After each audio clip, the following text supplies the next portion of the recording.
Cancer രോഗിയാണ്. വല്ലവരെയും ഇവിടെ ഒന്ന് എത്തി സാറേ. പറഞ്ഞോണ്ട് പോകും പിറ്റേ ദിവസം വരൂലെന്ന്. പിറ്റേ ദിവസം ആകുമ്പോൾ എനിക്ക് എന്നെ നിൽക്കാൻ സമ്മതിക്കില്ല. എനിക്ക് വന്ന് അയ്യപ്പനെ കാണണം. എന്തുണ്ട് അയ്യപ്പൻ്റെ അനുഗ്രഹം ഉണ്ട് എനിക്ക്. സന്നിധാനത്ത് ഇന്നും ഭക്തജനത്തിരക്ക് തുടരുകയാണ്. ഇന്ന് ഉച്ചതിരിഞ്ഞ് 3 മണി വരെ 57,467 പേരാണ് ദർശനം നടത്തിയത്. ഇപ്പോൾ നമുക്ക് നീണ്ട നിര കാണാൻ സാധിക്കും. ഞാൻ ഒരു ക്യാൻസർ രോഗിയാണ്. വല്ലവരെയും ഇവിടെ ഒന്ന് എത്തി സാറേ. കീമൊക്കെ ചെയ്തുകൊണ്ടിരിക്കുകയാണ്. വല്ലവരെയും ഞാൻ വന്ന് ഇവിടെ എത്തിയത്. അയ്യപ്പനെ കാണണമെന്നുള്ള ആഗ്രഹമാണ്. ഞാൻ വർഷം ആരംഭം ഓപ്പറേഷൻ കഴിഞ്ഞ വർഷം തൊട്ട് വരുന്നു.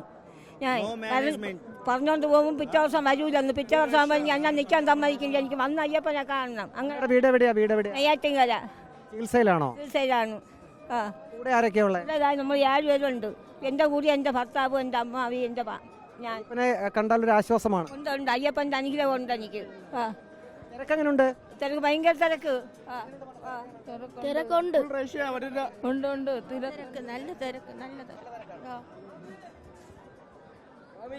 శరణమయ్యప్ప బాగుంది స్వామి. దర్శనం మాకు ఇబ్బంది లేకుండా ఉంది స్వామి. ఇబ్బంది లేకుండా ఉంది. சூப்பர். அதிகமாக இருக்குது சாமி. வரவே முடியல. 10 மணிக்கு பம்பையிலேருந்து கிளம்பணும். இன்னும் இப்போ தான் வந்திருக்கோம் பார்க்கவே. 10 மணி பம்பையில் இல்லை, காலையில் 10 மணி. ஆமாம், காலையில் 10 മണി. നല്ല തിരക്കാം.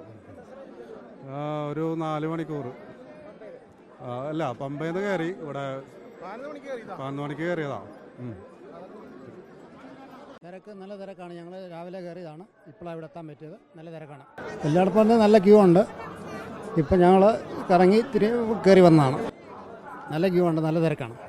ഫ്ലൈ ഓവറിലെല്ലാം തിരക്കാണ്. അയ്യനെ കാണണം എന്ന ആഗ്രഹം മനസ്സിൽ തോന്നിയാൽ എത്ര വലിയ അസുഖമാണെങ്കിലും എങ്ങനെ വീട്ടിലിരിക്കുമെന്നാണ് ആ ഭക്ത ചോദിച്ചത്.